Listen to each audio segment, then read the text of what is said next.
دنیا میں ان کی بہادری کا سکہ مانا، لیکن ان کے مرنے کے بعد بھی کہنے والوں نے یہی کہا کہ ابھی اس کا تو ارادہ اور بھی فتوحات کرنے کا تھا، زندگی نے وفا نہ کی اور وہ دنیا سے چلے گئے۔ یعنی اس کی زندگی بھی نامکمل زندگی، کامل زندگی نہیں ہے۔ بڑے بڑے سائنسدان آئے، ان کے بارے میں بھی یہی کہا گیا۔ آپ جس بندے کے حالات زندگی پڑھ کر دیکھیں، ہر ایک کے بارے میں لکھنے والوں نے یہی لکھا، وہ اور بھی بہت کچھ کرنا چاہتے تھے، زندگی نے وفا نہ کی، وقت نے اجازت نہ دی اور وہ دنیا سے چلے گئے۔ یعنی اپنا کام ادھورا چھوڑ کر دنیا سے چلے گئے۔ تو ہر انسان کی زندگی ادھوری زندگی نظر آتی ہے۔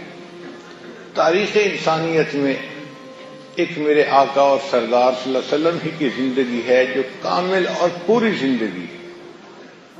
چنانچہ حجۃ الوداع کے موقع پر 1,24,000 صحابہ کی موجودگی میں نبی علیہ الصلوۃ والسلام نے صحابہ سے پوچھا، اے لوگو، میں جس مقصد کو لے کر دنیا میں آیا تھا، کیا میں نے وہ مقصد پورا کر دیا؟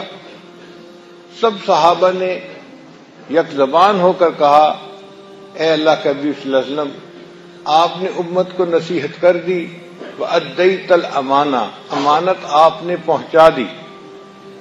جب سب نے تصدیق کی کہ آپ نے امانت پہنچا دی، تو نبی علیہ السلام نے آسمان کی طرف اشارہ کر کے فرمایا، اللہم اشہد، اے میرے اللہ گواہ رہنا، میں جو مقصد دنیا میں لے کر آیا تھا اس مقصد کو پورا کر کے جا رہا ہوں۔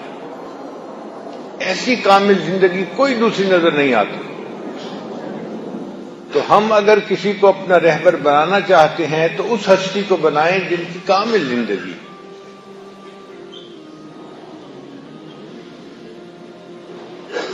میرا قائد ہے وہ زندگی پیغام تھا جس کا، محمد نام تھا جس کا، محبت کام تھا جس کا، وہ رفتہ رفتہ جس نے قوم کو منزل عطا کر دی، کلی آغاز تھی جس کی، چمن انجام تھا جس کا۔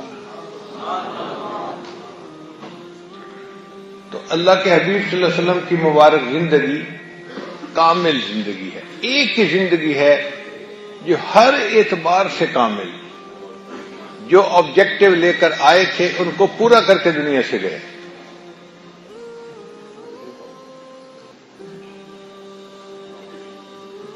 پھر دوسری بات، اللہ نے اپنے محبوب صلی اللہ علیہ وسلم کو اخلاق عظیمہ عطا فرمائے تھے۔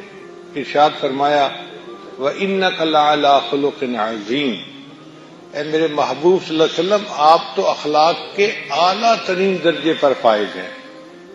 ایسے اخلاق دنیا میں کسی دوسرے میں نظر نہیں آ سکتے۔ نبی علیہ السلام کا تحمل، آپ کی بردباری، آپ کا درگزر، آپ کا دوسروں کے ساتھ شفقت کا، رحمت کا معاملہ، دوسروں کے ساتھ ہمدردی، یہ ایسی صفات تھی کہ جو تاریخ انسانیت میں پہلے نہیں دیکھی گئی تھی۔ مشہور واقعہ ہے، ایک دیہاتی آیا، اس نے کلمہ پڑھا، اس کو ضرورت ہوئی پیشاب کی، تقاضے کی، تو مسجد نبوی کا جو صحن تھا اس میں کافی زمین خالی پڑی ہوئی تھی۔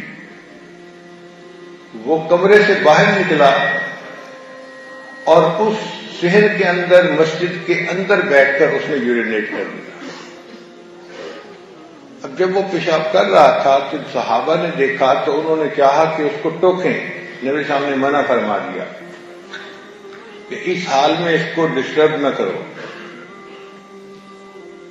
اب وہ بندہ جب اپنی ضرورت سے فارغ ہو کے آیا تو نبی علیہ الصلوۃ والسلام نے اسے تانا نہیں دیا، اسے شرمندہ نہیں کیا، رسوا نہیں کیا، اسے پیار سے سمجھایا کہ دیکھو، ہر بندہ چاہتا ہے کہ اس کا گھر صاف ستھرا ہو، اللہ تعالیٰ بھی چاہتے ہیں کہ اس کے گھر کو پاک صاف رکھا جائے، تو اللہ کے گھر کے اندر اس طرح گندگی کا پھیلانا اچھا نہیں ہے۔ ان کو جب احساس ہوا تو انہوں نے ریئلائز کیا تو وہ حیران ہو گئے، اے اللہ کے، میں نے اتنی بڑی غلطی کر لی۔ نبی علیہ السلام نے ان کے ساتھ غصے کا اظہار نہیں کیا، شفقت کا معاملہ کیا۔ وہ کچھ دیر کے بعد واپس جانے لگے۔ نبی علیہ الصلوۃ والسلام نے دیکھا کہ اس کے پاس سواری نہیں، تو نبی علیہ السلام نے اس کو سواری تحفے کے طور پر، ہدیے کے طور پر دے دی۔ وہ اور متاثر ہوا۔ پھر وہ جب اپنی بستی میں پہنچا تو وہاں جا کر اس نے اپنے بستی والوں کو پکارا، اے میرے چچا، اے میرے ماموں، اے فلاں، اے فلاں۔ لوگوں نے کہا کیا ہو گیا، تم نے کبھی اس طرح آوازیں نہیں دی، آج کیوں دے رہا ہے؟ اس نے کہا کہ میں نے ایک ایسے شخصیت کو دیکھا ہے کہ دنیا میں اتنے اچھے اخلاق والی شخصیت کوئی ہو نہیں سکتی۔ پھر اس نے پورا واقعہ سنایا۔ اس واقعے کو سن کر اس بستی کے شاید 300 سے زیادہ لوگ آئے اور کلمہ پڑھ کر مسلمان ہو گئے۔ ایسے اخلاق عظیمہ اللہ نے اپنے محبوب صلی اللہ علیہ وسلم کو عطا فرمائے۔ ایک دفعہ میرا واسطہ ایک انگریز سے پڑ گیا۔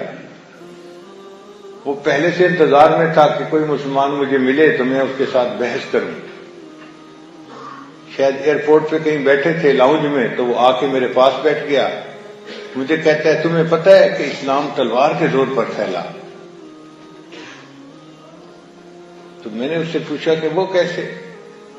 کہتے ہیں کہ مسلمانوں کے پیغمبر اسلام کے گرد کچھ تلوار کے ماہر جنگجو قسم کے نوجوان اکٹھے ہو گئے تھے اور ان لوگوں نے تلوار کے زور پہ پوری دنیا میں اسلام کو پھیلا دیا۔ تو میں نے کہا اچھا مجھے یہ بتاؤ کہ وہ جو چند نوجوان جنگجو اکٹھے ہو گئے تھے ان کو کس تلوار نے اکٹھا کیا تھا؟ تھوڑی دیر تو سوچتا رہا، پھر کہتا ہے کہ وہ تو مسلمانوں کے پیغمبر کے اخلاق سے مطمئن ہو کر، متاثر ہو کر قریب ہوئے تھے۔ میں نے کہا اصل میں یہ اخلاق کی تلوار تھی جس نے دلوں کو فتح کر لیا تھا۔ چنانچہ سیدہ شریف اللہ فرماتی ہیں فتحت المدینۃ بالاخلاق، نبی علیہ السلام کے اخلاق نے مدینہ کے لوگوں کے دلوں کو فتح کر لیا تھا۔ جو دلوں کو فتح کر لے وہی فاتح زمانہ، تو نبی علیہ السلام نے دلوں کو فتح کر لیا تھا۔ یہ فتوحات کی اصل وجہ تھی، اخلاق حمیدہ، اخلاق عظیمہ۔ چنانچہ حدیث پاک میں آتا ہے کہ ایک آدمی تھا جس کے پاس بیت اللہ کی چابی ہوتی تھی، اس کا نام تھا عثمان۔ جب نبی اسلام نے ہجرت فرمانی تھی تو آپ صلی اللہ علیہ وسلم نے اسے کہا کہ بھائی میرا دل چاہتا ہے کہ میں بیت اللہ کے اندر داخل ہو کر اللہ کی عبادت کروں، تو آپ بیت اللہ کا دروازہ کھول دیں۔ اس نے کہا میں نہیں کھولتا۔ نبی علیہ السلام نے کئی بار کہا مگر وہ اپنی ضد کے اوپر قائم رہا۔ تو نبی علیہ السلام نے ارشاد فرمایا عثمان ایک وقت آئے گا جس پوزیشن میں تم کھڑے ہو اس پوزیشن میں میں کھڑا ہوں گا، اور آج جس پوزیشن میں میں کھڑا ہوں اس میں تم کھڑے ہوگے، یعنی چابی میرے ہاتھ میں ہوگی، تمہارے ہاتھ خالی ہوں گے۔ تو عثمان کو غصہ آ گیا، یہ کیسے ہو سکتا ہے کہ میرے ہاتھ سے چابی کسی اور کے ہاتھ میں چلی جائے؟ تو نبی علیہ السلام نے ہجرت فرمائی۔ بیت اللہ سے جدا ہوتے ہوئے نبی علیہ السلام کے مبارک آنکھوں میں آنسو تھے، اور آپ نے فرمایا بیت اللہ میرا دل نہیں چاہتا کہ میں تجھ سے دور جاؤں، مگر کیا کروں، یہاں کے بسنے والے مجھے یہاں رہنے نہیں دیتے۔ اب اللہ کی شان دیکھیے کہ جب بیت اللہ فتح ہوا تو اس وقت سارے رؤسائے قریش حرم میں موجود تھے اور سب سر جھکائے بیٹھے تھے کہ نبی علیہ السلام اس وقت فاتح کی حیثیت سے وہاں تھے۔ تو آپ صلی اللہ علیہ وسلم نے عثمان کو بلایا، عثمان آ گیا۔ نبی السلام نے فرمایا عثمان بیت اللہ کی چابی میرے حوالے کرو۔ اب وہ انکار نہیں کر سکتا تھا، اس نے بیت اللہ کی چابی دے دی۔ نبی علیہ السلام نے بیت اللہ کا دروازہ کھلوایا اور اس کے اندر تشریف لے گئے اور اپنے رب کا شکر ادا کیا۔ نبی علیہ السلام کے ساتھ حضرت ابوبکر صدیق بھی تھے، حضرت عمر لانو بھی تھے، عثمان غنی بھی تھے، علی لانو بھی تھے، حضرت عباس لانو بھی تھے، یہ سب حضرات ساتھ ساتھ تھے۔ حضرت حمزہ رضی اللہ عنہ بھی تھے، اور ان میں سے ہر صحابی کا دل چاہ رہا تھا کہ کاش جب دروازہ بند ہو تو نبی علیہ السلام چابی میرے حوالے کر دیں، مجھے بیت اللہ کا کلی بردار ہونے کی سعادت نصیب ہو جائے۔ اور دنیا کا دستور یہی ہے کہ جب کوئی اقتدار میں آتا ہے تو وہ اپنی پارٹی کے بندوں کو نوازتا ہے، اپنوں کو جن کو سمجھتا ہے ان کو نوازتا ہے۔ تو نبی علیہ السلام نے دروازہ بند کروایا اور چابی ان صحابہ میں سے کسی کو نہیں دی۔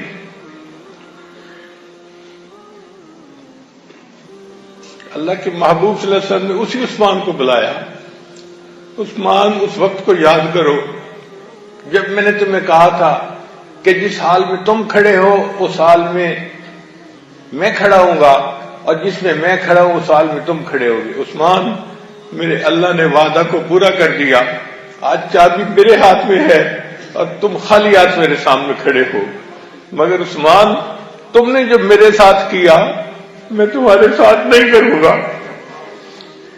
نبی علیہ السلام نے پھر وہی چابی عثمان کے حوالے کی اور ساتھ ہی فرمایا کہ یہ قیامت تک تمہاری نسلوں میں ہی جاری رہے گی۔ اللہ نے میرے آقا صلی اللہ علیہ وسلم کو ایسے اخلاق عطا فرمائے۔